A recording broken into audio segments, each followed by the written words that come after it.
في مكان في جنوب سوريا فوق جبل عالي ساكت، لكن كل اللي حواليه بيصرخوا. في ناس عندهم دين ما بيقولوش عليه، وعندهم سلاح ما بيهددوش بيه، بس لما يتلموا الجيش بيهرب والمخابرات بتتراجع، وحتى إسرائيل بتحسب حسابهم. أهلا بيك في السويداء، الجبل اللي ما بيركعش. بس المرة دي في دم في الشوارع ودخان في السماء، وثلاثة قوة ضخمة بتتصارع تحته: النظام، إيران، وإسرائيل، وكلهم بيلعبوا لعبتهم. بس السؤال، السويداء هتفضل ساكتة ولا هتنفجر؟ هات خربوش الشاي الجميل بتاعك وتعالى نعرف إيه الحكاية. قبل ما نحكي عن الجبل لازم نحكي عن ناسه. ناس مش شيعة ولا سنة ولا مسيحيين، اسمهم الدروز. بيؤمنوا بحاجة اسمها التقمص، وبيفكروا بطريقتهم، لا بيعتنقهم حد ولا حد يسهمهم بسهولة. لكن لما بيتحركوا التاريخ بيتغير. في لبنان عملوا معادلات سياسية، في فلسطين بيخدموا في جيش إسرائيل، وفي سوريا هم سكان السويداء، الجبل اللي كل اللي عايشين عليه بيقولوها من سنين: نحن لا نركع إلا لله. السويداء مش مجرد محافظة، دي قلعة. وسنة 1925 القلعة دي ولعت نار الثورة ضد فرنسا. اللي ولعها راجل اسمه سلطان باشا الأطرش، قائد درزي، شاف الظلم وقرر ما يسكتش، فقام جبل العرب كله ضد الفرنسيين، وبدأت الثورة السورية الكبرى من هنا. فرنسا قصفت، دمرت، حرقت، بس الجبل ما ركعش. ومن يومها بقي عند السويداء سمعة إنك ممكن تحصرها لكن عمرك ما تروضها. في يوليو 2025 الجبل اشتعل من جديد، مش ثورة على احتلال، لكن حرب أهلية داخلية. بدأت بخناقة على الطريق، بدأوا يعتدى على تاجر درزي. الرد كان سريع، الناس اتلمت، السلاح ظهر، الرصاص اشتغل. في 3 أيام بس مات أكتر من 160 شخص، والبلد اتحولت لساحة معركة. النظام حاول يدخل، بس اتفاجئ إنه داخل على مجتمع مش بيخاف. دخل بقواته، خرج بجثثه. المشهد اللي محدش واخد باله منه هو اللي تحت الأرض.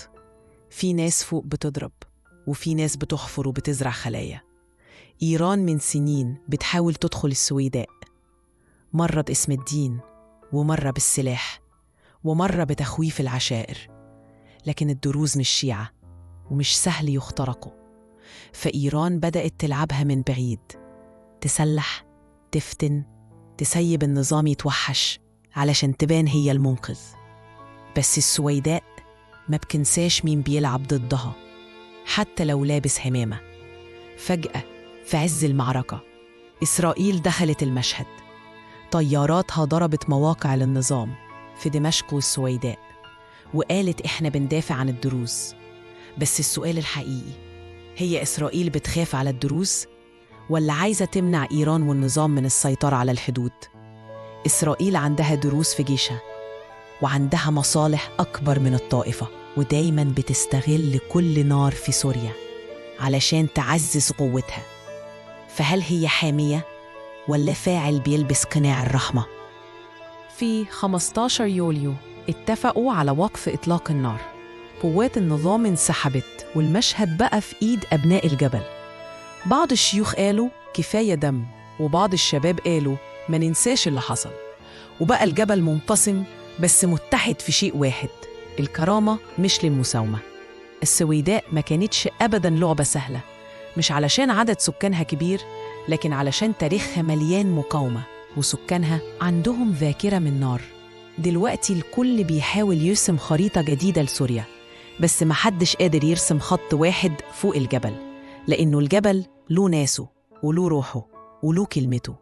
والسؤال اللي لسه ما فيهوش إجابة، هل السويداء هتكون أول منطقة حرة حقيقية في سوريا، ولا الكل هيتفق إنه لازم تنكسر؟ الإجابة الجبل بس هو اللي يعرفها. لو الجبل بيتكلم كان قال كفاية سكوت. شارك الفيديو وخلي اللي حواليك يعرفوا الحقيقة. دي مش قصة طائفة، دي قصة بلد بيتقسم قدام عينينا. وما تنساش اللايك والسبسكرايب وتفعل زر الجرس عشان يوصلك كل جديد.